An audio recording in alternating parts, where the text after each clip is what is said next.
com um probleminha técnico aqui para conseguir colocar o Chico na live aqui. Já fiz a solicitação aqui para ele. Vamos ver se ele consegue entrar agora.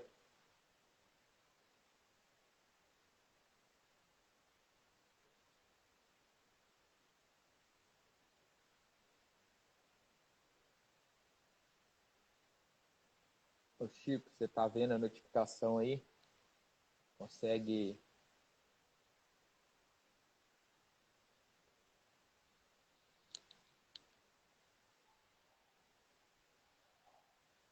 Agora apareceu aqui, agora vai dar certo.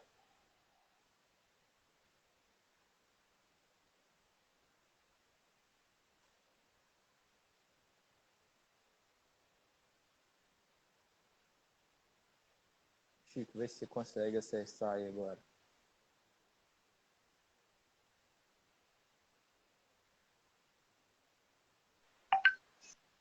Ô, rapaz, agora sim, é. Boa noite. Boa noite. Demorou, mas conseguimos. Você me escuta bem aí, Chico? Tá ouvindo aí, Ramon? Tudo certo.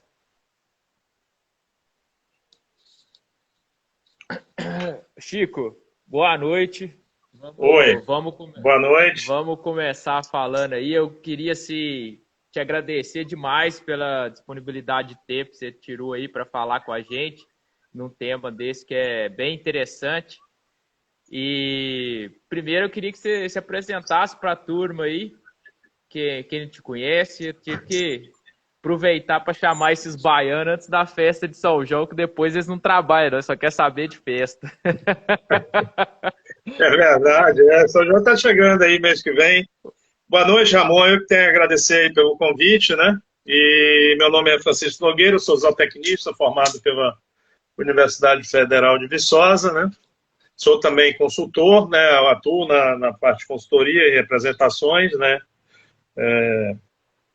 Há muitos anos já 20, quase 30 anos no mercado, né? De zootecnia, trabalhando com consultoria técnica, as propriedades rurais e algumas fazendas de melhoramento genético, que inclusive é a fazenda que tem um sistema integrado, que faz as provas de eficiência alimentar e que a gente vai falar um pouco hoje, né? Então, essa é a história. A gente trabalha com produção de pastagens, volumosa, então tem essa experiência. O nome da empresa é Agrotec, e enfim. E aí a gente vai falar um pouco aí sobre a história da eficiência alimentar, né? Essa fazenda que eu trabalho foi a primeira fazenda do Norte Nordeste a adquirir o sistema, né? Hoje aqui na Bahia tem, além da Fazenda API, né? Que é essa que eu dou consultoria, tem a Fazenda EAO também, que já trabalha com prova de eficiência alimentar, né? Aqui na Fazenda API são 4 coxos que testam 32 animais por rodada, e na EAO são 24 coxos que rodam aproximadamente 200 animais, né? Então nós estamos testando aqui na Bahia em torno de 1.000 animais por ano, tá? Em provas de eficiência alimentar, né? E de 2011 a 2021 já foram testados aproximadamente 13 mil animais, né? Em provas de eficiência alimentar, que é o mote aí da nossa discussão.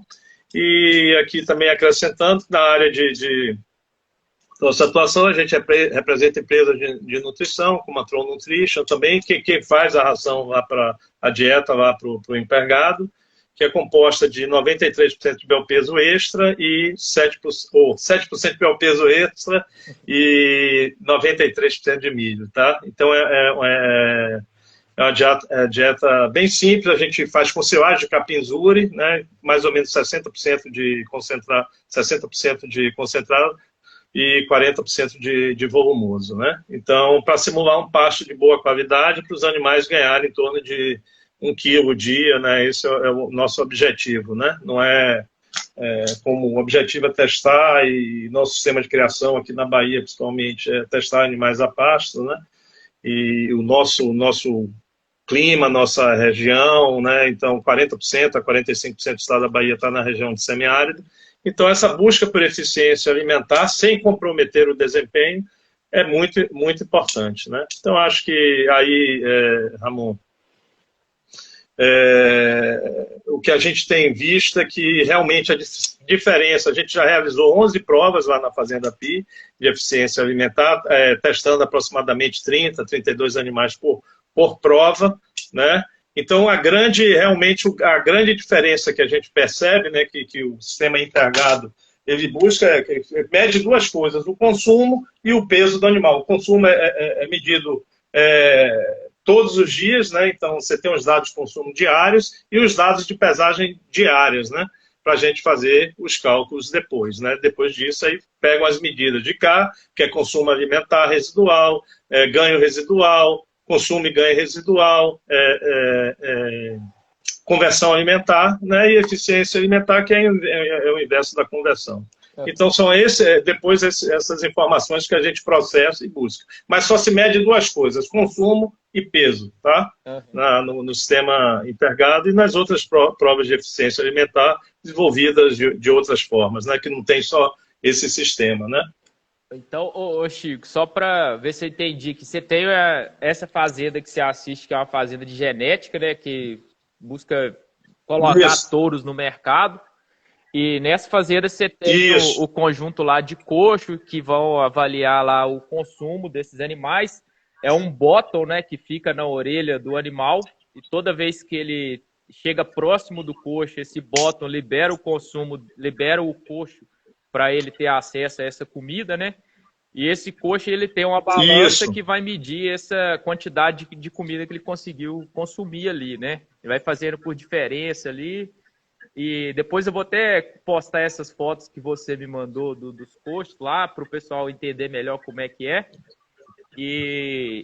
Mas eu queria que você falasse assim, como é que seleciona esses animais para ir chegar até essa prova, entendeu? Perfeito. Você tem lá as matrizes, né? Vai ter a seleção, vai ter os touros lá, vou colocar. E como é que você faz essas peneiras aí até chegar nessa prova de eficiência? Olha, lá no sistema e em outros sistemas também, porque eu sou representante também da Intergada aqui na Bahia, né? Então, acompanhei no início o trabalho da EAO e tal, como é que foi formatado, mas basicamente lá na Fazenda Pi, o que é que a gente tem feito? Os animais, depois das desmamas, são separados em grupos de contemporâneos de no máximo 90 dias, então com em torno aí com 7, 8 meses de idade, eles permanecem nesse grupo durante 294 dias, tá? Então, 70 dias de adaptação pós-desmama, mais 224 dias numa prova a pasto, para a gente avaliar desempenho, fenótipo, né? Essa prova termina, em média, com 18 meses, 540 dias, e aí, né, na finalização de prova, a gente avalia o fenótipo do animal, né, através do Epimuras, avalia média de circunferência escrotal, avalia peso para ver os dados de ganho, de médio diário, ganho pós-desmama também. Então, aí, nós ranqueamos esses animais, né, geralmente são grupos de 50 a 60 animais, então nós dividimos, fazemos 4 provas, né, são 200 animais testados nessas provas a pasto por ano. Aí nós selecionamos, né, então da cabeceira, digamos assim, da média para cima, nós conduzimos eles para a prova de eficiência alimentar. Então são testados já, é o primeiro filtro, tá? Então aí nós separamos esses animais por desempenho, por tipo, né, por perímetro escrotal, para poder entrar no intergado. E a variação de carcaça, que a gente mede espessura de gordura na picanha e entre a 12ª e a 13ª costela, né, e a área de olho de lombo também faz essas medições. Então, isso tudo aí a gente monta o animal que a gente quer levar para o mercado, para produzir tourinhos e tudo, e aí faz essa primeira peneira. E depois eles entram na prova de eficiência alimentar para a gente avaliar que esse desempenho é porque comeu muito e aí ganhou, comeu, que é a questão da ingestão, né, e do consumo, que é outra, eu acho que é outra característica muito importante. Então, essa prova de consumo alimentar, geralmente, ela precisa de 14 dias de adaptação e a gente precisa de 42 dias de pesagens válidas, ou seja, algum dia, se tiver algum problema no sistema ou comunicação, esses dias são anulados, né? Então, essa é a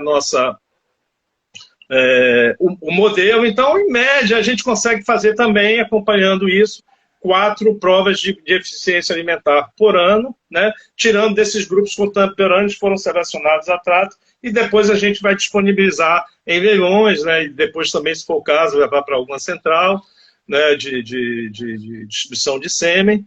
Mas é bastante interessante, e aquilo que antes eu conversei com você, Ramon, que a gente, nos programas de melhoramento, a gente sempre mediu output, ou seja, a saída, quer dizer, que é ganho de peso, stayability, que é a produção de bezerros ao longo de vida da vaca, a fertilidade, que a gente está medindo o número de prenhes, consequentemente, mais animais bezerros, e a eficiência alimentar, né, ela está completamente ligada ao custo de produção da fazenda, né? A gente sabe que hoje, dependendo do regime, corresponde a 80% do custo da fazenda. Se for no confinamento, né, mais ainda, né? Mas em pastagem, até antes a gente estava ponderando que hoje os custos com adubo, calcário, enfim, mão de obra, óleo diesel para fazer as operações aumentou muito. Então o custo de manutenção do animal a pasto é muito grande. Né? A gente sabe que o CAR negativo, um animal que tem um CAR menos 1 quilo, ele geralmente num confinamento ele proporciona um ganho a mais de 20 um CAR negativo, 20% a mais, entendeu? Então, você conseguir eficiência mesmo para o sistema, né? E na pastagem você pode aumentar o número de matrizes aí em torno de 20% a 30%, sem precisar abrir novas áreas, né? Então, é bastante interessante. Eu só queria dar algumas coisas que o sistema, né, o Intergado, ele não só mede o consumo, tem outras coisas de comportamento que é importante a gente pontuar para vocês, né? Além do consumo diário, do consumo, ele mede o consumo de alimento em cada visita ao coxo, a taxa de consumo, que é gramas por minuto, frequência de visitas ao coxo, número de eventos por dia, duração de visitas no coxo, horário de tratos e quantidade, monitoramento de sobras, tempo de permanência em frente ao coxo sem consumo. Então, às vezes, o animal chega lá e não consome, mas fica parado. Isso pode nos dar uma ideia de liderança, entendeu? Então, de comportamento do animal. Intervalo entre os alimentares, porque até no processo de arraçoamento, ele pode dar um indicativo qual é o melhor horário de colocar a ração, que os animais, o período que eles consomem mais, né? Taxa de ocupação dos coxos. Então, se a gente tem uma taxa de ocupação muito grande, pode ser que algum animal fique sem consumir, e aí a gente não tem um dia válido, porque talvez nem todos os animais tiveram acesso adequadamente ao coxo. E a hierarquia social, que a gente vê que tem uns animais, você observa isso, então são muitas informações que podem ser buscadas dentro do sistema, né, das provas de eficiência alimentar e que são capturados pelo sistema Intergado, né? Essas informações são mandadas para uma nuvem diariamente, então a gente vai acompanhando o que está acontecendo com o animal dia a dia, né? Ô Chico, e essa dieta que tá já quando vai para essa avaliação, ele sai de um proteico energético, né? Que ele passa até ele entrar nessa eficiência, e depois ele já vai para o quê? 1% do peso vivo? Vai comer junto com essa silagem de zúrio, capim fresco? Isso, perfeito. A gente faz primeiro, nessa fase das provas de ganho de peso a pasto, uma mistura com núcleo belpeso SV, na razão de 12% e 80% de refinazil. Então esse é o nosso proteico energético que a gente faz lá na fazenda Pi. Aí depois vai para um consumo que fica, eu acho que de 1 a 1,2%. Às vezes a gente precisa apertar um pouco o trato, porque o animal vai para o leilão, entendeu? Mas em média, nisso aí, de 1,2% do peso vivo. E agora a gente fez as 2 últimas provas com capim zuri. Então a gente ainda está aprendendo um pouco. A gente teve uma dificuldade quando fez essa transição da silagem de milho para a silagem de capim zuri, principalmente porque o equipamento que nós tínhamos não era apropriado para a silagem da colheita. Então o material ficou um pouco mais comprido, entendeu? Então a gente teve um pouco de dificuldade de compactação e tivemos aí, mas agora compramos já um novo equipamento para a colheita e acredito que aí a gente consiga realmente conseguir o desempenho melhor, mesmo com a dieta de capinzuri. Tá? Mas essa última prova, com capinzuri, eles tiveram um ganho médio de 1,39 gramas, então eu acho que foi razoável, mas o consumo, o ganho previsto nosso era sempre acima né, para a dieta que a gente fazia. E essa para o Zuri chegou para o centro da meta, né? Mas o objetivo é produzir tourinho, os animais estarem bem também, então eu acho que depois a gente fará aí algum ajuste, né? E essa que você usa duas medidas, né? Que você vai avaliar a eficiência alimentar, que é só quanto que ele consome, né? Quantos quilos de matéria seca ele precisa para colocar 1 quilo de ganho de peso, alguma coisa assim. E o CAR, ele leva algumas outras considerações, né? Ele tem que considerar o frame, né? Tipo assim, tirar o tamanho do animal da jogada ali, considera o peso que ele tá, né? Tem várias outras características que vai numa equação, é isso? Isso, até dentro aqui do... porque o que é que seria o CAR, né? Então, o CAR é o consumo alimentar, é o consumo o realizado, né, menos o previsto. Então, para o animal, para um determinado peso metabólico e para um determinado ganho de peso, a gente esperava que ele consumisse tanto. Mas, na verdade, ele consumiu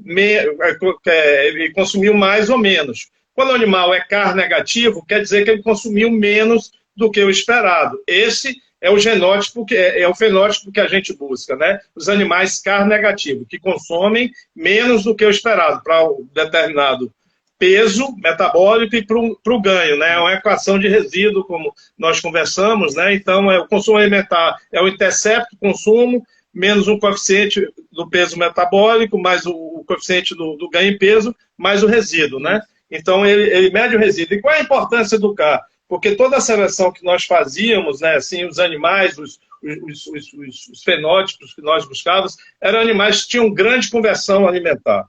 O CAR, e a conversão muito grande, a gente começava também a selecionar animais de peso adulto alto, né? Então não era muito desejável, principalmente num sistema de cria, onde você tem as vacas a pasto, sei lá, as vacas mais pesadas, aumentaria o consumo e diminuiria, logicamente, a rotação e suporte, né? A rotação da fazenda. Então o CAR, ele não interfere no peso adulto dos animais, né? Então é uma medida nova, né? Mas saber que não é a última. Por exemplo, a gente busca os animais que a gente chama do quarto quadrante, com animais que consomem pouco e ganham muito, né? Esse é o animal ideal. E a gente tem fenótipos dessa forma, que consomem pouco e ganham muito. A gente tem fenótipos que consomem muito e ganham muito, tá? Também. Então, porque o GMD é o que paga a conta da fazenda. Então, a gente tem que se preocupar com desempenho.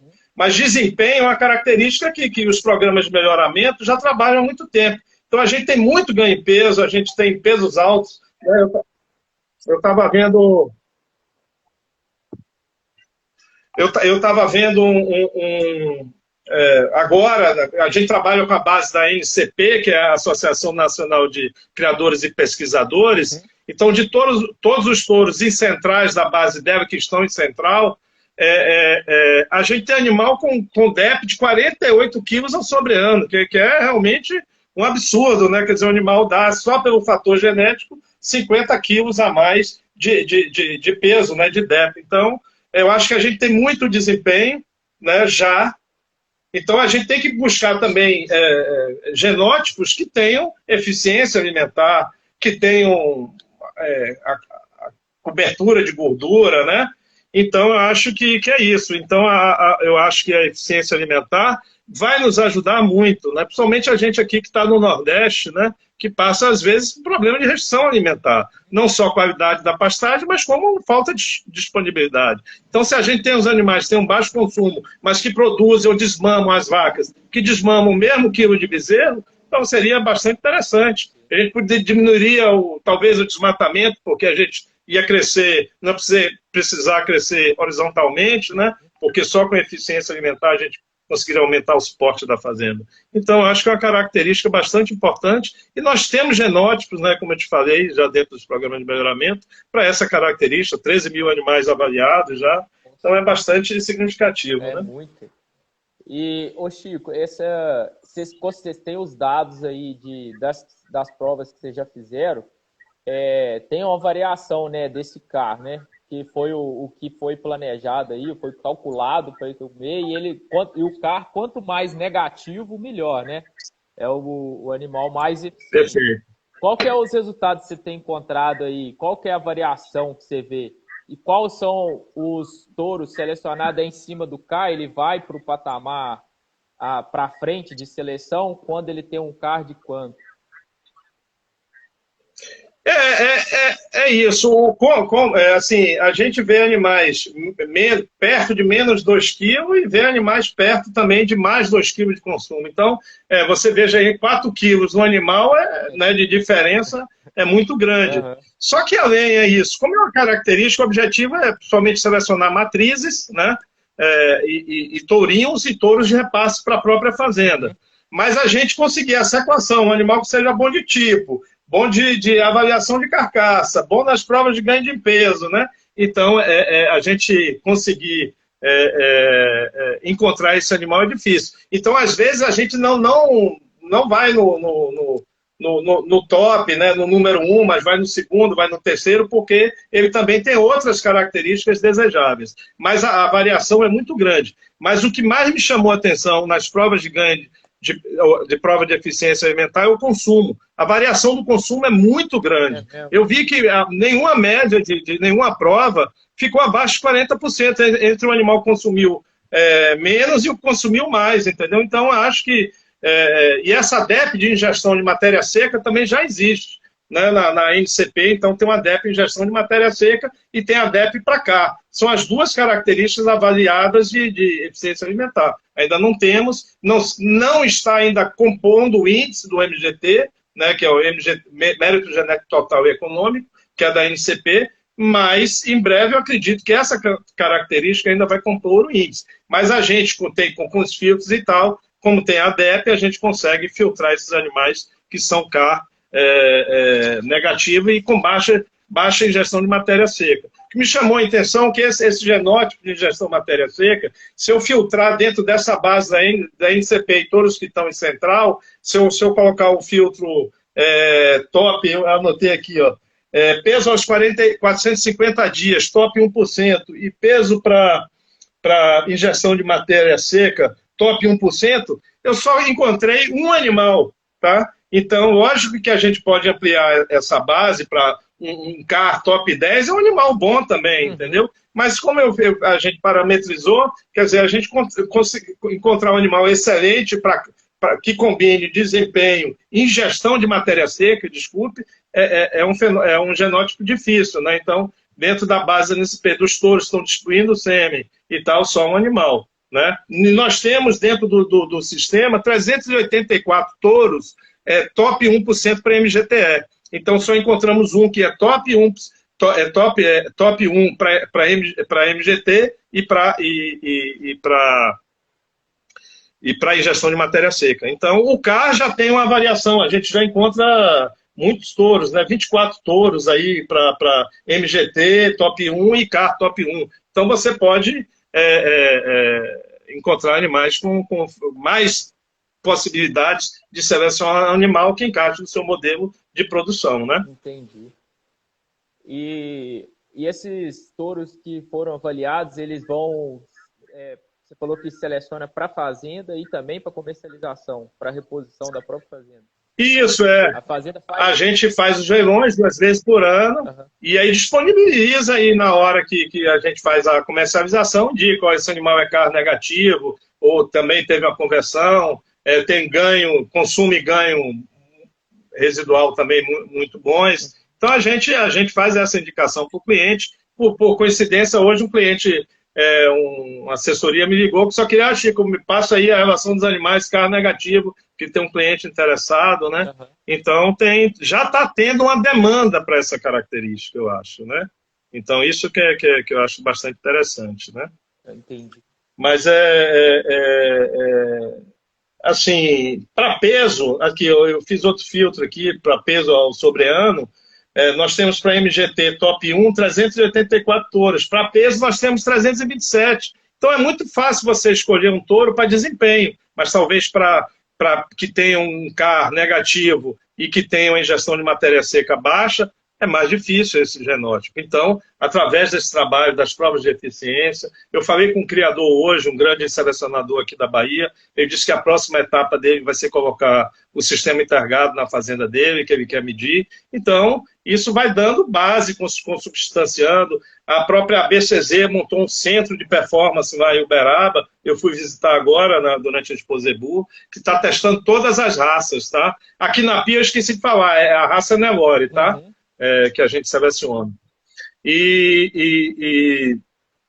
O que eu entendo é que realmente, principalmente com essa suporte da BCZ, a gente mesmo mandou o animal para lá para ser avaliado no sistema deles, vários criadores do Brasil, está testando todas as raças, sim, zebuína, né? Uhum. Sim, de Brahma, Guzerá, Tabapuã, nós tivemos lá, todas essas raças lá, sendo testadas em provas de eficiência alimentar. Então, eu acho que a característica veio para ficar, e eu acho que é o futuro, porque mexe com o bolso do produtor, né? Diretamente, que é a nutrição, né? Uhum.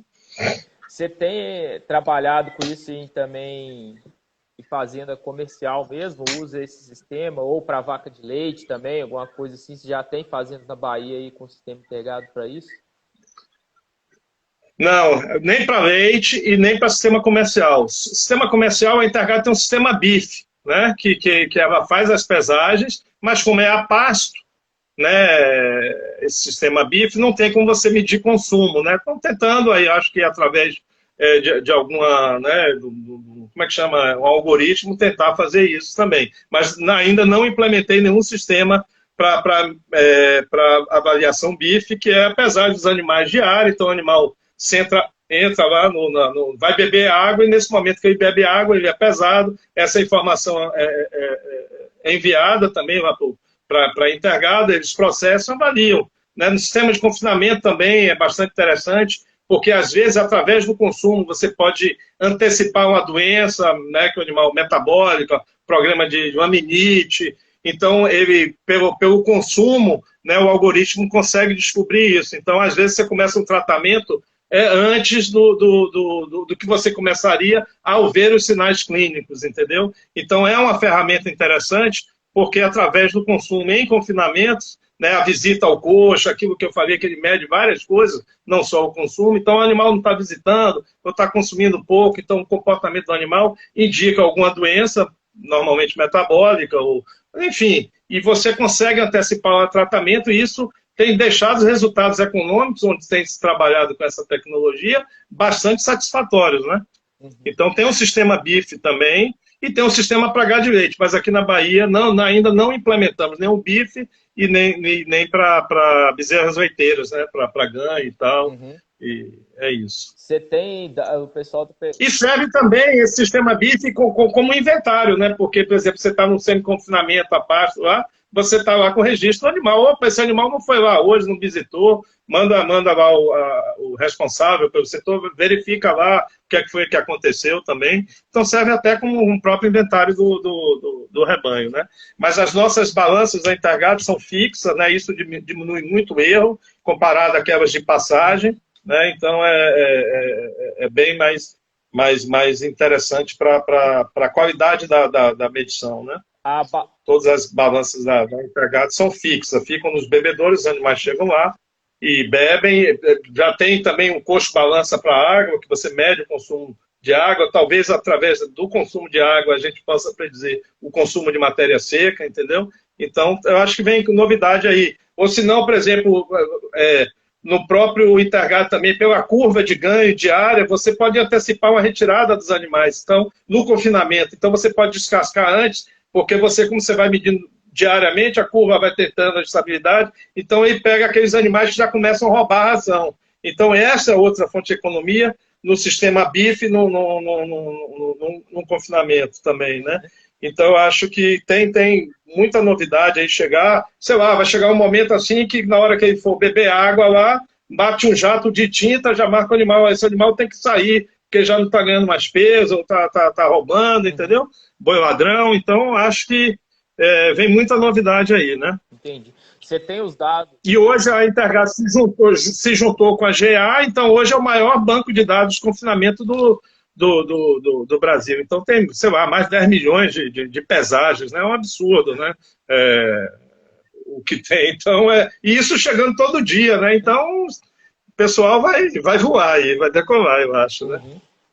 E você tem os dados dos touros aí que foram melhor selecionados? Como é que eles performaram? Como que você vê isso aí? Olha, assim, um dado específico aqui não, porque eu posso até ver aqui da última prova, né? Mas pegar aqui um caso aqui da última prova, que aí fica claro aqui para mostrar para o pessoal em números, né?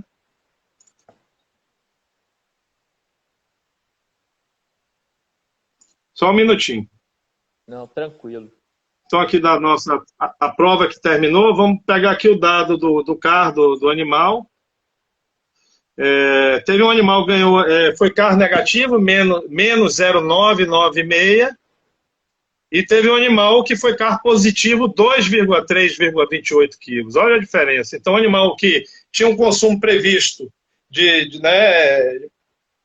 sei lá, 2 quilos, e consumiu menos 936. O outro consumiu 2 a mais. Então, a diferença entre um fenótipo e outro é de mais de 3 quilos, né? Pega isso aí, vezes, sei lá, 1.000 animais, vezes não sei quantos dias. Então, é uma diferença muito significativa para ganhar o mesmo peso, entendeu? Então, o animal consumiu 3 quilos a menos, né? Para ganhar o mesmo peso, né? Sim. Então, é uma diferença bastante significativa. Teve animais aqui que tiveram a conversão de 8 quilos e outro de 17 quilos, porra. Então, isso é muito importante para o melhoramento, porque você tem variabilidade genética. Então, se você tem variabilidade, você pode selecionar, entendeu? Então, isso é importante. Outra coisa importante falar, que é a herdabilidade da característica do CAR, está em torno de 0,30, 0,32 a 35, que é considerado assim, né? Tem vários, mas varia aí nessa faixa, que é considerado moderada a alta. Então, permite a seleção, né? Então, isso aqui é interessante. O que eu acho mais interessante aqui, foi bom você puxar isso, que, quer dizer, 3 quilos por animal, né? Você pegando o mais eficiente, o menos eficiente, é muita coisa, né? E na própria conversão também você vê. Mas é interessante que aqui nessa eu tive um animal que teve muito ganho e baixo consumo. Às vezes é difícil você encontrar esse animal. Né? Às vezes o que dá um ganho também tem um consumo maior. Mas o animal de maior GMD nessa prova foi o de menor consumo também. Então esse aí pode ser um animal que possa selecionar, porque realmente é um ponto fora da curva, né? Então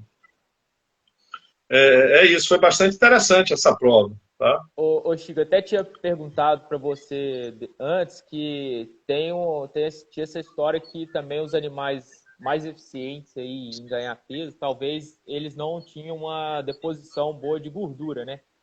E aí você falou que tem uma diferença aí. Eu tenho até isso aqui. Deixa eu ver aqui. Eu vou até aqui só fazer a citação da Giovana Moraes, que é da Intergado, né? As provas de eficiência alimentar ocorrem desde 2011 aqui. Deixa eu ver aqui. O que eu acho é o seguinte, falar aqui sobre tem trabalhos que realmente fazem alguma correlação entre que os animais que tenham sejam mais eficientes tendem a depositar menos gordura na carcaça. Mas hoje, já com volume de provas e tudo, esse tabu não seria um tabu, mas essa correlação entre animais carne negativa e baixo acabamento também está se dissipando, entendeu? Então, o que é que eu falo? Na dúvida, seleciona genótipos que tenham tanto CAR negativo, como tem um bom acabamento de gordura. Eu vi que tem muitos animais aqui nos programas de melhoramento que têm essas duas características, ou seja, eles dão acabamento e são CAR negativo. Né? Então, na dúvida, seleciona os animais que transmitam essas duas características, que tenham boa acurácia e que possam transmitir. Né? Porque tem tem outras pessoas que trabalham que falam, ah, não, o cara vai selecionar carcaças magras, entendeu? Então tem essa preocupação. Então, como sugestão, as pessoas que estão comprando essa genética do CAR, procura botar um filtro e falar assim, ó, eu quero animal CAR negativo, mas eu quero animal também positivo a ele para acabamento. Eu quero animal que tenha acabamento também, tá? E assim, até dentro do nosso sistema de criação, eu sempre falo assim, eu não vou pegar um CAR negativo, vou pegar um CAR negativo e como a gente faz medição de carcaça, de espessura de gordura, e que tenha também bons milímetros de cobertura, né?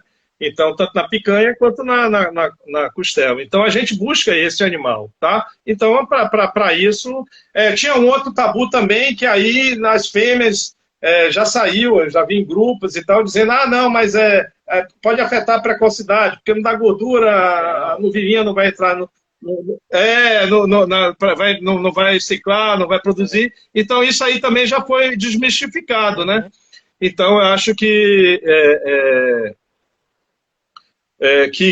isso... Aí a gente também tem a opção de escolher, eu quero um animal com probabilidade de preenche precoce e com CAR negativo. Então, eu sempre falo que se existe essa ferramenta da gente escolher, e as centrais estão cheias de reprodutores, né, as principais centrais do Brasil, que tem as duas características. Então, filtrar pode ter um pouco mais de dificuldade de encontrar do que o animal que tem desempenho, vai ser mais difícil. Mas já existem os gentótipos, e à medida que a gente vai trabalhando e buscando os animais mais eficientes, vai aparecer cada vez mais, né? Então, isso é que eu acho que é importante. Então, tem essa... Aqui, ó, deixa eu falar aqui, ó. Eu peguei o dado aqui, ó. Foi possível predizer correlações genéticas de eficiência alimentar com características de carcaça. E notou-se, isso já é um trabalho mais recente, e notou-se que elas foram muito próximas a zero. CAR versus área de olho de lombo, 0,12, CAR versus acabamento 0,12 e marmoreio 0,02. Então, aqui por esse trabalho, mas foi citado aqui pela Giovana, né? Ela me passou hoje. Então, ainda tem isso que parece estar demonstrando que não, a correlação é baixa entre CAR, né? Entre eficiência alimentar e as características de carcaça. Então, para as três áreas de olho, são as três principais, área de olho de lombo, acabamento e marmoreio, né? Marmoreio ainda bem pequenininha também, 0,02, quase zero. Né? Então, esse dado aqui é bem recente, tá? Entendi. Já depois de 13 mil animais avaliados, né? E, na verdade, se seleciona aí os animais que têm o menor consumo e menor exigência de mantença, né? Que você falou aí também que a gente, eu tenho até, deixa eu ver isso aqui, que eu tenho aqui, por que deixa eu ver se eu acho, o que é atribuído à eficiência, tá?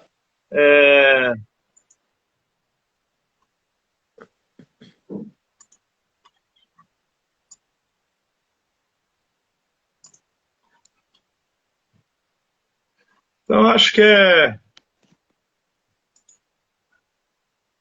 tem aqui informação bastante legal aqui, que eu acho que... O que é que atribui ao animal ser mais eficiente? O que é que se tem hoje, né? Porque o animal é mais eficiente que o outro, né? Então, deixa eu ver se eu... Você já fez consigo buscar aqui. Essas avaliações, você faz em termos de confinamento também, com 2% do peso vivo, uma dieta mais apertada? Já apertamos também, conforme a necessidade, porque como a gente faz leilões, então algumas provas vão terminar muito próximo ao leilão. Então os animais têm que estar prontos para filmagem, para ser apresentado no dia do leilão. Então a gente chegou a apertar um pouco mais. Não sei se a gente chegou a 2%, mas chegou próximo, mas com outra dieta aí também, né, para não estourar os animais, né? Então, mas já fizemos 70-30, 80-20, 80 de concentrado, 20, mas funcionou. Então, aqui, só para você entender a pergunta, 37% aqui dos estudos que tinham era referente ao turnover proteico, né? 37% dos animais, por que o animal é mais eficiente que o outro, atribuído ao turnover proteico, 10% a digestibilidade, 10% atividade, então aqueles animais que se movimentam mais, né? E composição corporal, olha aqui, está aqui também 5%, então é pequena, né? Essa correlação com a composição corporal. E padrão de consumo, 2%, né? Então, mas a grande influência é realmente do metabolismo da proteína, do turnover proteico, né? Então, condição de estresse também, né? Como é que o animal se reage a isso, né? Uhum. E em torno de 30% variadas características, né? Então, a gente pode concentrar aí que é atividade, digestibilidade, turnover proteico, as principais características, só aí dá mais, quase 60% da explicação aqui por esse artigo, né? Uhum. Você tinha perguntado se era em relação ao quê? A eficiência, Ramon? Não, porque o que você vai selecionando é o animal que tem menor exigência de mantença, né? Isso. E o menor consumo. Teórica, né? Eu acho que sim. Acho que a gente vai puxar esse animal naturalmente, Sim, né? sim. A gente vai chegar a esse animal quando a gente faz essa seleção para eficiência alimentar, a gente acho que é a parte maior talvez da necessidade nutricional do animal, então a gente vai atingir Uhum.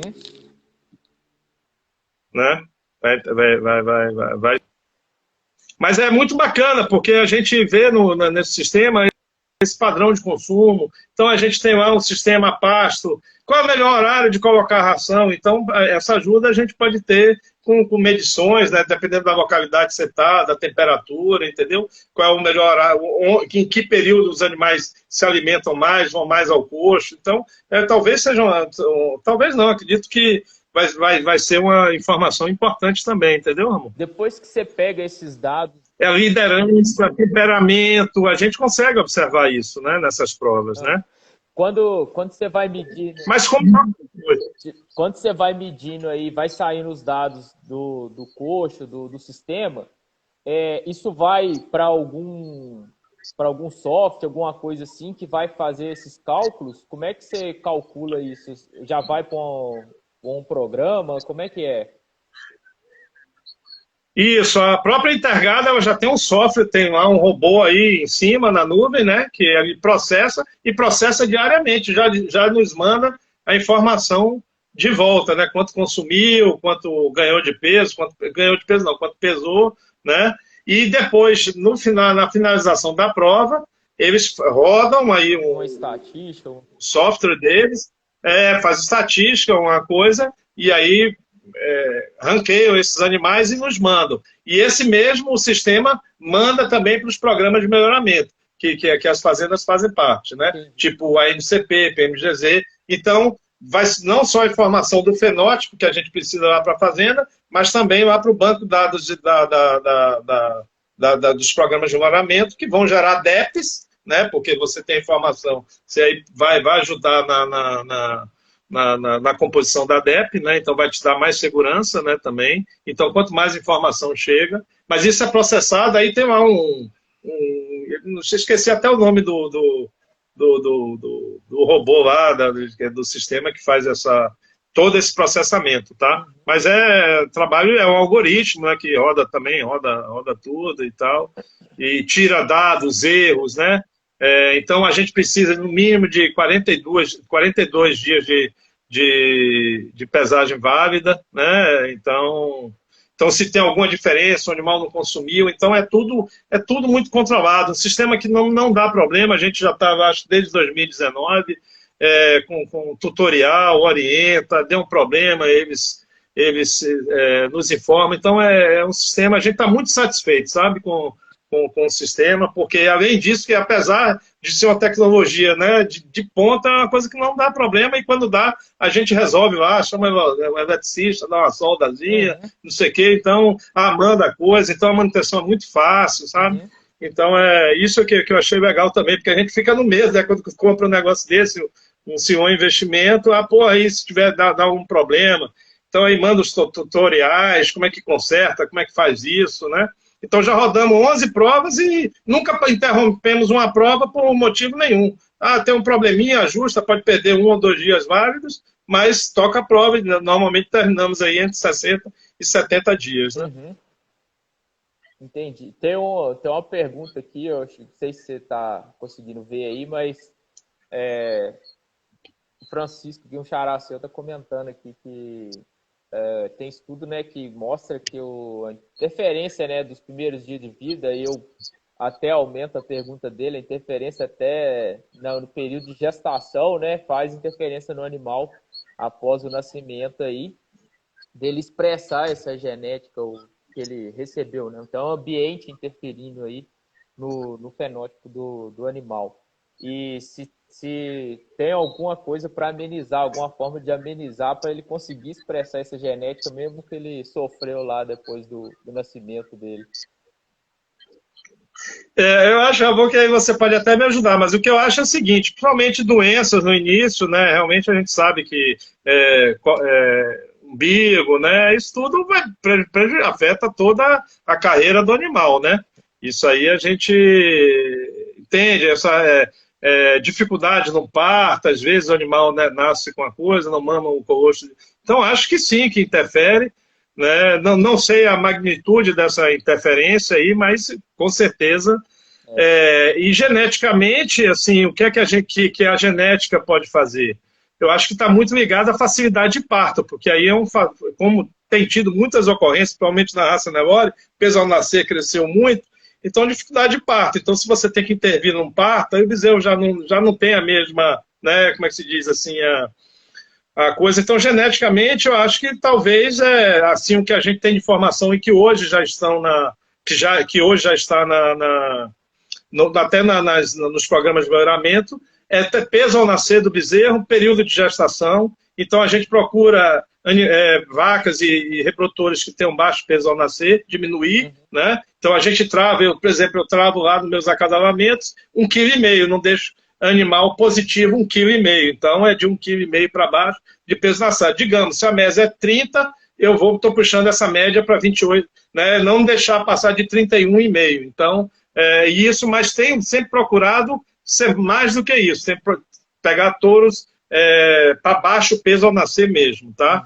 Então, e outra característica que deve sair também para facilidade de parto, porque além do peso, algumas coisas, como o tamanho de comprimento de garupa, alguma coisa, então acho que geneticamente está muito mais ligado a essa parte do parto, da facilidade de parto, do tamanho do bezerro, né? E alguns, lógico, que se o animal tiver alguma intercorrência, uma diarreia, uma inflamação do umbigo, a tendência é que ele se desempenhe muito. Mas não sei quantificar e talvez você possa me ajudar se o animal aí teve algum problema no início, sei lá, quanto é que pode prejudicar a sua vida, né, produtiva. Porque essa pergunta sai um pouquinho aqui do contexto, porque se você pensar nos animais que estão entrando aí, eles são filhos de matrizes, são filhos, né, de matrizes aí que foram selecionadas para sair tourinhos, né?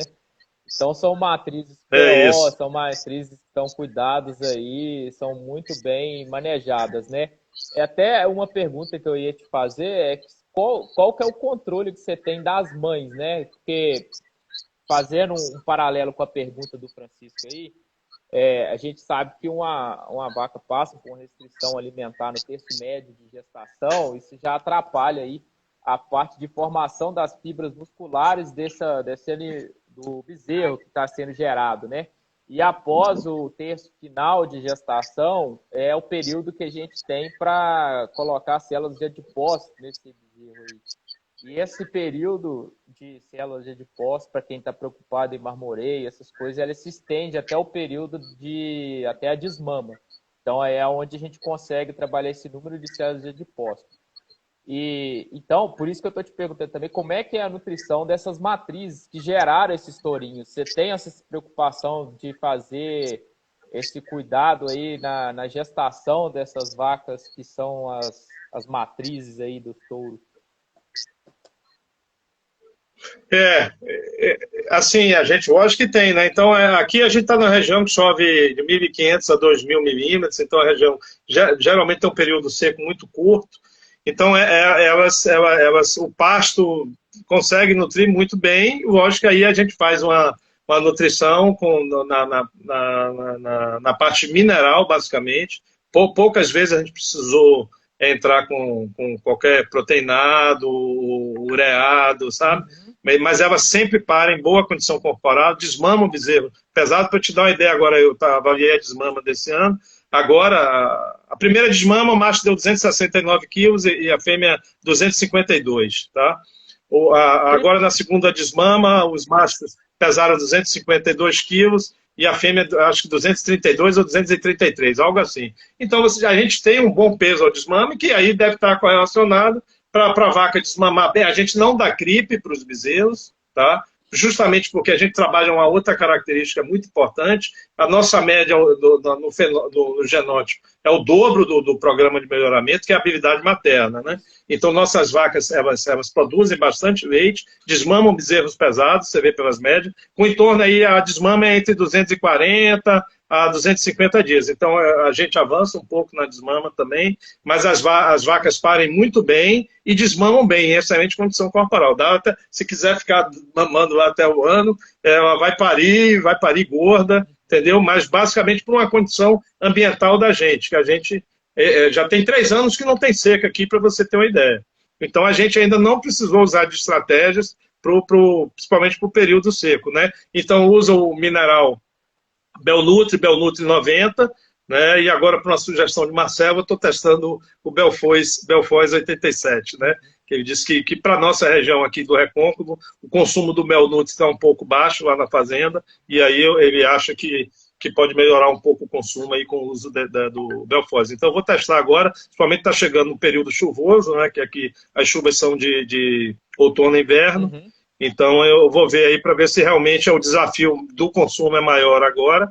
Então, vamos ver, mas elas parem em uma condição corporal muito boa. E essa informação que você passou aí desse período da desmama, da nutrição influenciando aí no marmoreio e tal, eu achei bastante interessante. Realmente não tinha conhecimento. Tive uma palestra com você naquele dia na parte da programação fetal e tal, alguma coisa assim, mais legal isso aí. E a gente não dá CRIP aqui, tá? Eu só estou dando CRIP para os bezerros filhos de precoce. Aí a gente tem que dar, porque aí o desafio é grande, a gente tem que ajudar um pouquinho. Mas para as vacas de segunda cria e multíparas, secundíparas e multíparas, a gente não dá CRIP, a desmama é no peito da vaca. E com essas médias aí, eu desmamei aqui, por coincidência, uma bezerra assim, que era filho de um touro nosso, a Patei, ela desmamou com 310 quilos, né? Mas já tive animal desmamado com 395 aqui em determinada desmama, né? Então é um absurdo, né? Ele está com média de 270, baixou um pouco a média, porque a primeira desmama de macho foi próximo de 269 e a segunda desmama 252 quilos. Mas também em torno de 260 quilos, que eu acho que é para 8 meses e meio, né? Tá muito bom também. Vocês estão fazendo, então, com precocinha também, filha dessas matrizes aí? Isso. A média lá, eu fiz agora a média das vacas que vão levar, 60 vacas, elas pariram em média aos 27 meses. A gente não faz a super precoce. A gente faz uma estação, assim, deixa um pouco mais, justamente por a gente estar num estado que 50% 40% a 50% está no semiárido. Então, às vezes, se a gente passar essa genética para outros criadores, às vezes eles terão alguma dificuldade, né? Como a gente observou no pós-venda e tal. Então, tem que dar um manejo melhor a essas precoces. Mas a gente está tendendo a fazer a super precoce, emprenhar aí um colega da Val, falou, não, Chico, você faz a estação das precoces, segura essas para você que emprenharem dentro da extensão, e aquelas precoces vão aí para comercialização. Então, o objetivo da nossa seleção é fazer a super precoce para a fazenda e a precoce para comercialização, porque aí ela vai parir com 27 meses, que já é muito bom, 27 a 29 meses, e não terá muito problema no manejo na propriedade onde ela chegar. E assim, acho que foi o Bergman, né? Ele fala assim, importante é você identificar o gene da precocidade, tá? Se vai ser com 12, 14 ou 19 meses, isso geneticamente, para o programa, a gente está identificando que aquela fêmea é precoce. Se você der condições a ela, a chegar ao peso e condição, ela vai emprenhar com 12. Se você fizer um trato um pouco mais suave, ela vai emprenhar com 18, entendeu? Que é muito bom também. mas você tem que estar preparado para isso. A gente foi agora no projeto lá em Uberaba que hoje já falou em hiperprecocidade, que é parir antes dos 20 meses. Então foram mostrados lá 12 animais que vão parir de 18 a 20 meses, entendeu? Nelore. Então é um negócio fantástico, né? Mas você tem que ter manejo, você tem que ter nutrição, você, né, tem que ter estrutura, né, para suplementação e tudo, e depois para esses animais cheirem, porque a gente sabe que a precocidade tende a também melhorar a steerability, porque a vaca vai deixar pelo menos mais um filho na sua vida produtiva e reprodutiva, né? Quando você coloca, né, essa característica aí nos animais, você sempre tem que buscar isso, né? Porque se você quer desafiar ela com 12 meses aí, ela já tem a genética para precocidade. Se você não quer apertar, porque vai trazer também esses manejos que precisa ser diferente, né? Mas à medida que você começou a colocar genética de precocidade, você também está colocando genética para habilidade materna, né? Ela tem que produzir mais leite para manter essa bezerra mais cedo. Tem várias, isso vai elevando o grau dela também de exigência do manejo, né? Então tem que estar preparado para essa mudança também, né? Exatamente. Até uns dias atrás, a gente fez um dia de campo lá na Fazenda Pico, o Dermerval da Tron Nutrition foi lá, e que ele mostra justamente isso. Eu quero emprenhar com 12 meses. O que é que eu preciso fazer em termos nutricionais para emprenhar com 12 meses? Eu quero emprenhar com 15 meses. O que é que eu tenho que fazer para que eu emprenhe com 15 meses? Qual é o ganho? Qual é a nutrição que nós temos que fazer no período seco, no período das águas, entendeu? Conforme o ganho. Se a bezerra desmama lá no API, desmama com 240 quilos, vai chegar em reprodução com 300 quilos, ela precisa de 60 quilos, né? Então, se ela ganhar 500 gramas por dia, em 120 dias, ela vai estar apta à reprodução. Então, com 12 meses, ela desmama com 8, com 12 meses, ela entrará em reprodução com um suporte nutricional relativamente baixo. Então, a habilidade materna nos ajuda muito, né, nisso. Você imagine desmamar, em média, 270 quilos. Vamos pensar que um boi gordo é um animal de 540, vai dar um rendimento de carcaça, então você desmama quase com 50% do peso do abate do animal, né? Então, tanto na fêmea quanto no macho, né? A gente vai diminuir esse tempo de recria, né, também, e poder terminar os animais mais novos, precocidade sexual e precocidade de terminação também, acabamento, tudo, né? Então, acho que vale muito a bem esse binômio, precocidade, habilidade materna, desempenho, de nome não, né? Desempenho. Então, a gente tem que buscar esse animal, né? É o que eu falo, é um pacote genético, né? A gente tem que entregar um pacote. A gente, que é o núcleo que leva a genética, a gente tem que se preocupar com isso. Se preocupar com habilidade, com stay, né? Eu falo assim, muita funcionalidade, porque às vezes os animais são submetidos ao regime de criação, aquilo que eu estava te falando, chega em uma propriedade e tem alguma dificuldade, né? Então, a gente aqui na Fazenda Pia, a gente tem muitos feedback, fala assim, não, os animais, né? Porque a gente está numa região muito úmida, condições, assim, às vezes, né, para doenças e tudo, esses animais são muito desafiados nessa parte, carrapato, não sei o que, tal, ecto, endo. Então, quando vai aí, o pessoal, não, vai para Chapada, o animal vai bem, vai para Caatinga, vai bem, você entendeu? Então, a gente tem muito esse feedback. Então, acho que uma coisa também que a gente fala há pouco, a funcionalidade do animal. Os animais chegaram aos seus ambientes, principalmente as fêmeas, são ambientes de pasto, e se adaptarem bem também. Lógico, então a gente tem que entregar um pacote genético, tem que entregar um animal que seja eficiente também, né? Como a gente conversou muito aqui na live, que era o tema, né? Que é o tema. Então, e eficiência, né?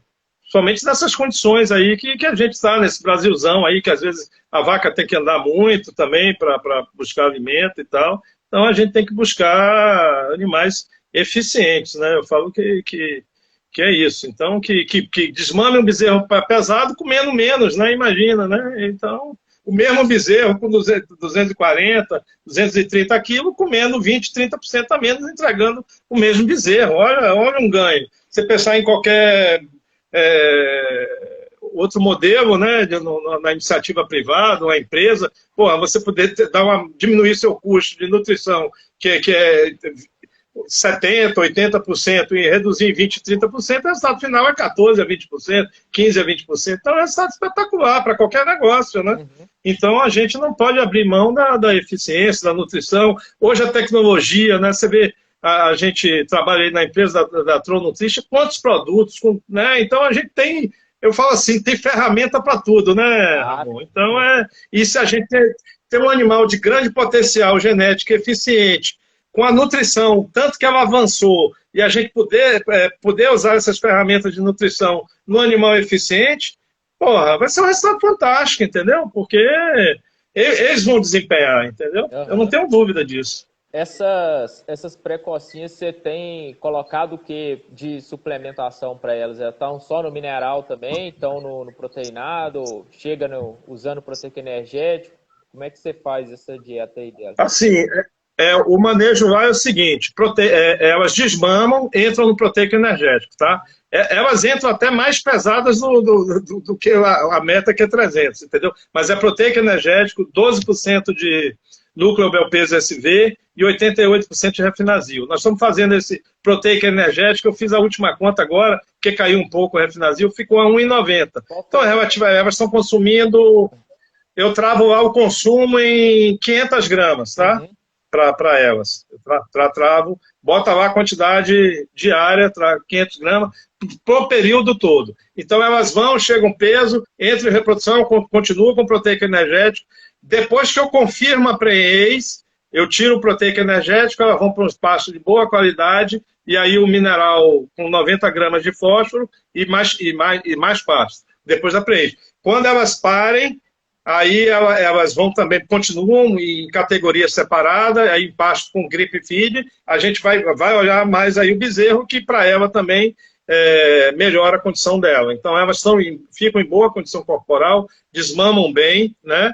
Agora, o peso da desmama dessa categoria é um pouco menor. Então eu estou tentando acertar e a nutrição do CRIP, depois eu vou conversar com o Dermerval também, para ver se a gente consegue aumentar o peso, a desmama dele, que está abaixo dessa categoria aí, eles desmamam em média entre 200 e 210 quilos, macho e fêmea. Então aí a gente usa o Ambisc V, farelo de soja e milho, tá? Assim, agora as proporções agora não estou conseguindo lembrar não, mas é uma dieta aí com 20 a 22% de proteína, tá? E então esse é o manejo. Então elas proteico energético da desmama até emprenhar e depois faz o diagnóstico de gestação. Com 30 dias elas vão para um pasto de boa qualidade e mineral, tá? E mineral com 80 a 90 gramas de fósforo. Normalmente é o Belnutri, não é o Belnutri 90 não. Depois que eu empreendi, a gente usava o Belnutri, agora eu vou testar o Belfoz 87 com elas, tá? Então esse é o plano, e depois que elas entram, quando elas parem, aí a gente vai cuidar do bezerro, né? Assim, nutricionalmente o CRIP, né? Mas eu estou querendo aumentar, a gente está dando em torno de, também está meio travado, 400 a 500 gramas por bezerro dia, tá? E tem dado, e consome mesmo, os danados consomem, se botar 1 quilo, 1,5 quilo, lambe, né? Come, velho. Come. Ô Chico, você tem avaliado também progênie desses touros? Você tem algum dado disso? Não, né? Vocês não chegam a acompanhar a progênie, não. Sim, não, foi bom você perguntar por essa vez, porque a gente tinha um touro muito bem, que a gente perdeu o time, era para ter mandado esse touro para a Central, e acabei, na época, né, essa dificuldade daqui da Bahia de mandar um touro, né, porque você sabe que as grandes centrais, ela tem, né, vai atender as fazendas do Centro-Oeste e tal. Então a gente tem aqui na Bahia, a gente já mandou touro para a Central, uma certa dificuldade e um custo muito alto de vender fêmea, entendeu? Porque tem aquelas fazendas mais tradicionais e conhecidas. Mas agora, aí, então tinha esse touro muito bom, e aí o pessoal foi lá, ficou encantado, eu falei, não, vou ver a média da desmama dele, né? Então a média da fazenda que eu te falei, que deu 252 quilos, a dele deu 260 quilos. Eu não fiz certinho aí por idade, mas na média ele tinha um volume grande, acredito que esteja. Depois eu vou ver pelo GMD. Se eu expurgar os dados dele da média, a progênie ficou geral, 251 quilos, e ele na segunda desmama, 260 quilos. E foi dele que eu desmamei aquela bezerra que eu te falei, de 310 quilos. Tá? Então, é bastante interessante. Então, esse touro aí eu posso fazer. Mas o próprio programa da gente indica, olha, eu estou selecionando animais, eu preciso selecionar animais para alto peso desmama. Então, eu tenho esse genótipo lá para eu escolher, entendeu? Ah, vou filtrar, pegar só top 0,1%, que é 1 em 1000, para peso desmama. Então, a gente tem condições de fazer isso. Então, acho que essa estrutura. Então, aquele criador que eu chamo do comercial, que vai vender o bezerro, procura DEPs de alto peso desmama. Agora, você não pode esquecer, não adianta você ter alto peso desmama e uma vaca negativa para leite, entendeu? Para habilidade materna. Então, você tem que, é aquilo que eu falo, o pacote genético, você tem que tentar levar tudo, né, para a direita, né, para ter uns animais bem balanceados. Mas tem isso, chamou a atenção só esse animal, mas a gente procura usar poucos touros também para não haver muita dispersão, né, e realmente identificar o filho de determinados touros, né, mas chamou a atenção esse touro aí. Desmamou muito bem, e esse ano a gente fez um trabalho com sêmen a fresco, então inseminou as vacas, direcionou o acasalamento, eu acho que isso aí também ajudou ele, porque antigamente botava com lote de vacas, então ele ficava um pouco prejudicado. Agora nós nivelamos com os touros de central e ele realmente desempenhou muito bem na desmama. Vamos ver, vai ter até alguns filhos deles vendidos dele no leilão também. Ele é bom para cá, né? Ele é bom para habilidade materna, ele é top 1%, então chamou a atenção. O nome dele é Armador Filho, do API. Torão aí. Ele vai estar nesse leilão. Vão estar alguns filhos dele, mas depois eu te mando o vídeo dele que a gente fez agora, você vai ver que ele é um boi 70-30, 70 de costela, 30 de perna, né? Muita musculatura. Eu mandei até para um amigo meu que é da negócio de shape, ele falou, porra, esse touro entrava muito bom no shape, né, também, porque ele é muito bem conformado. Né? E ele não chegou aí para Central, então? Não chegou a perder um time, entendeu? E ele é um filho de armador. Hoje a central está abarrotada de armador, né? De filhos e netos. Então, agora ele já é um touro de 5 anos, então para você tentar colocá-lo agora é muito difícil, né? Mas você vê aí, uma central agora recentemente se interessou, mas não foi muito adiante, não. Entendi. E você tá com... Porque tem muito armador no mercado, entendeu? Tem muito armador.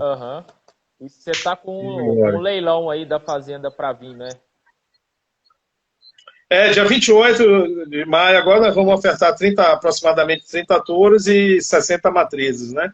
Então, aquilo que eu te falei, as matrizes precoces, pariram em média aos 27 meses, intervalo de parto aí entre 13 e 14, então são animais realmente funcionais, pariram cedo, as que desmamam muito bem, então eu acho que vamos vender algumas paridas também, prenhes, então vai ser bastante interessante.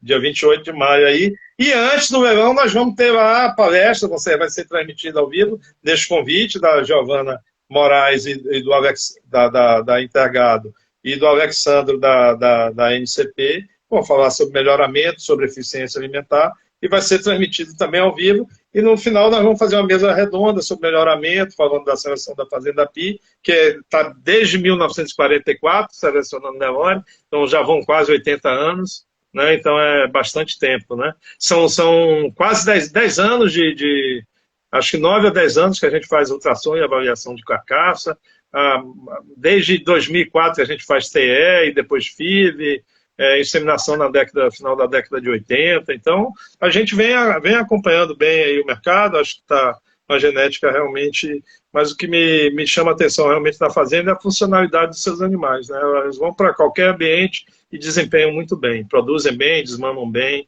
essa que é o grande retorno. E nossos tourinhos também, né? Então, esse feedback aí que é muito legal, né? Isso aí eu achei interessante você falar, que até eu achava que você fazia uma dieta mais desafiadora, você fazia alguma coisa até que não estava tanto ligado ao ambiente, né? Até um cara aqui falou, né, que como é que a interferência do ambiente e a genética interfere no CAR, né?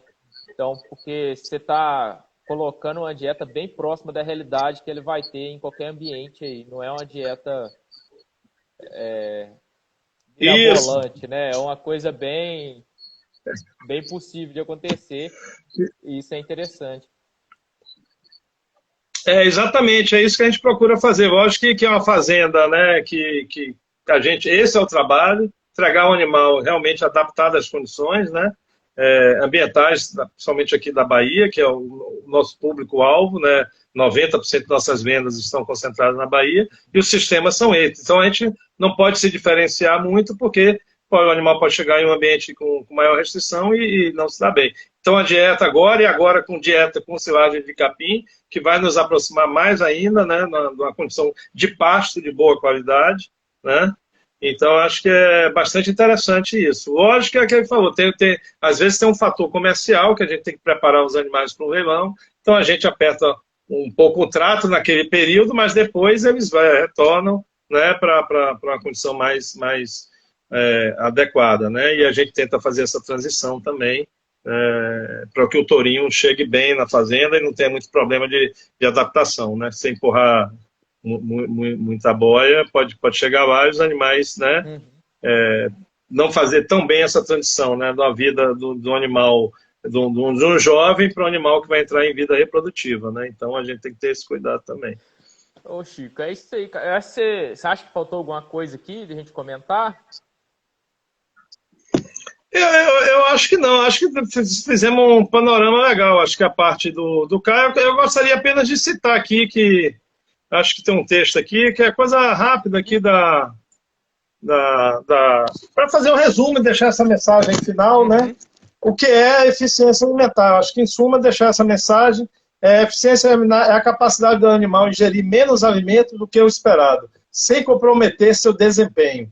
Hoje, com os avanços tecnológicos, é possível identificar esses animais eficientes e selecioná-los para disseminar a sua genética. Acho que queria deixar com essa mensagem, né? Que eficiência alimentar, porque aquilo que a gente estava falando, desculpa, pode prejudicar alguma outra característica, como você colocou, o acabamento e tal, mas não é nada. Eficiência alimentar, você tem que combinar eficiência alimentar com genótipo existente, para desempenho, para acabamento, para área de olho de lombo, para stayability. Então, a habilidade materna a gente não pode esquecer de nada. E eu falo assim, e eficiência tem que fazer parte dessa mistura aí, que é esse animal que a gente busca, um animal perfeito, completo, né, geneticamente. É isso aí. Ô Chico, a gente disponibiliza, né, a gente faz essas lives aqui, coloca diretamente no Instagram aqui, mas ao final da live a gente passa ela para o YouTube e depois para o Spotify também. Então quem não conseguiu assistir aí, quer acompanhar no carro, que geralmente a turma está dirigindo, está acompanhando isso em outros momentos. É isso, né? Então eles vão estar escutando isso aí em outro momento. E ótimo. A gente acompanha eles também na ida para as fazendas aí. Então, Chico, eu tenho que agradecer você, cara. Obrigado por você contar o seu trabalho aí que você tem feito nas fazendas. Acho que é interessante. A fazenda tem um Instagram também, né? Para quem quiser ver isso aí, tudo que ele comentou, tá lá. Fazenda Pi. Fazenda Pi, que chama, né? O Instagram deles lá. Isso. E o Chico também, o Nogueira. Como é o seu Instagram, Chico? Chico. Nogueira Chico 65. Que ele posta algumas coisas lá também. É interessante a gente acompanhar. Então, sim, fica meu abraço aí, vocês que acompanharam. E obrigado de novo, Chico. E vamos falando aí. Foi ótimo. Agradeço a você pelo convite. Acho que foi bastante legal esse bate-papo, né? Foi jóia. E estou à disposição aí também. Depois é legal que vai disponibilizar aí por essas outras plataformas. Eu acho que o bate-papo foi realmente muito produtivo, né? Eu acho que a gente com certeza balançou por onde você queria balançar, que é a eficiência alimentar e o melhoramento genético. Isso aí. Né? Vai, beleza. Obrigadão. Boa noite aí, gente. Valeu, um abraço, Ramon. Fica com Deus. Um abraço. Obrigado a todos aí pela audiência também. Valeu. Valeu.